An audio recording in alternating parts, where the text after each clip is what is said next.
ಸ್ನೇಹಿತರೆ ಎಲ್ಲರಿಗೂ ನಮಸ್ಕಾರ. ಈ ಜಸ್ಟ್ ಸಂರಕ್ಷಣೆ ಮಾಡಿದಂಥವು ಜಾನಪದ ಲೋಗ ಹತ್ತಿರ 2 ಇಂಡಿಯನ್ ರೆಡ್ ಸ್ನೇಕ್. ತುಂಬ ನಮ್ಮ ವಿಡಿಯೋಸ್ ನೋಡೋರು ಚಿಕ್ಕ ಹುಡುಗರೇ ಜಾಸ್ತಿ. ಯಾಕಂದರೆ ನನ್ನೆಲ್ಲ ಹೋದಾಗ ನನ್ನನ್ನು ಚಿಕ್ಕ ಮಕ್ಕಳು ಗುರುತಿಸ್ತಾರೆ.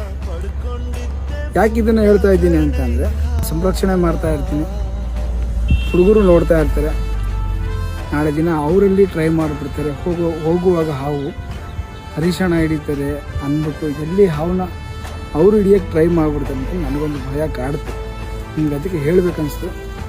ಆದಷ್ಟು ಮನೆಗಳಲ್ಲಿ ಅಪ್ಪ ಆಗಲಿ ಅಮ್ಮ ಆಗಲಿ ಆ ಥರ ವೀಡಿಯೋಸ್ಗಳು ನೋಡಿದಾಗ ಹೇಳಬೇಕು. ಅವ್ರು ಕಲ್ತಿರ್ತಾರಪ್ಪ, ಹಾವು ಬಗ್ಗೆ ತಿಳ್ಕೊಂಡಿರ್ತಾರೆ, ಅವ್ರು ಹಿಡಿತಾರೆ. ನೀನೆಲ್ಲೋ ಹೋಗುವಾಗ ನೋಡ್ಬಿಟ್ಟು ತಕ್ಷಣ ಹಿಡಿಯೋಕೊಂಡೋಗ್ಬಿಟ್ಟಿಯಾ, ಇಲ್ಲ ಓಡ್ಸೋಕೊಂಡೋಗ್ಬಿಟ್ಟಿಯಾ, ಇಲ್ಲ ಹೊಡಿಯೋಕೊಂಡೋಗ್ಬಿಟ್ಟಿಯಾ, ಹೇಳ್ಕೊಡಿ. ಅದನ್ನು ಆ ಥರ ಮಾಡೋಕ್ಕೆ ಹೋಗ್ಬೇಡ.